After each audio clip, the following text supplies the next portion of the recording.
Hi friends, అందరికీ నమస్తే. నేను మీ విజయ్. చూస్తున్నారు కదా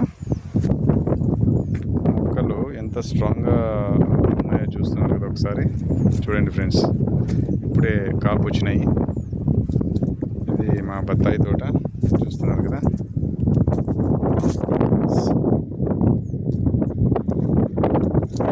ఉందన్నమాట. సో చూస్తున్నారు కదా, ఇప్పుడు 6 years కంప్లీట్ అయినాయి మొక్కలు. 7th year ఇప్పుడు రన్నింగ్. సో చూస్తున్నారు కదా కాపు ఏ విధంగా కాపు వచ్చిందో. ఫ్లవరింగ్ చూడండి, పూత ఇగుర్లు ఏ విధంగా వచ్చాయి చూడండి. ఇప్పటికే 2 times స్ప్రేయింగ్ చేయించాను ఈ పూత అనేది కింద రాలకుండా. సో చూడండి ప్లస్ చూస్తున్నారు కదా,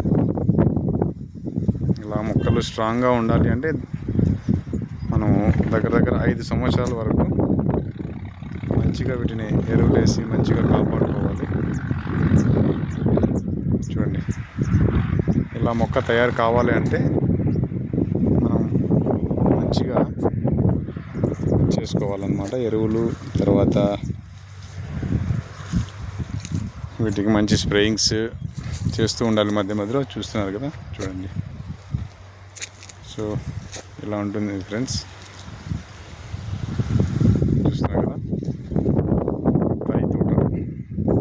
బత్తాయి తోట చూడండి. మా తోట అసలు అనుకోలేదు 6 yearsలో ఇంత తొందరగా పంట గ్రోత్ అవుతుందని చెప్పేసి, చెట్లు ఇంత పెద్దగా గ్రో అవుతాయని చెప్పేసి.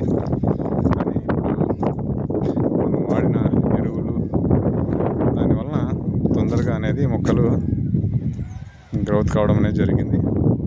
చూడండి ఇలా ఉన్నాయి. ఇప్పుడు ఇంకా ఈసారి ఇప్పుడు ఈ ఇయర్లో నేను కటింగ్ చేయించాను ఇప్పుడు పంట కోసం అని చెప్పేసి. కటింగ్ చేసిన వెంటనే ఇప్పుడు వర్షాలు వచ్చినాయి, వాటర్ వేసినాయి.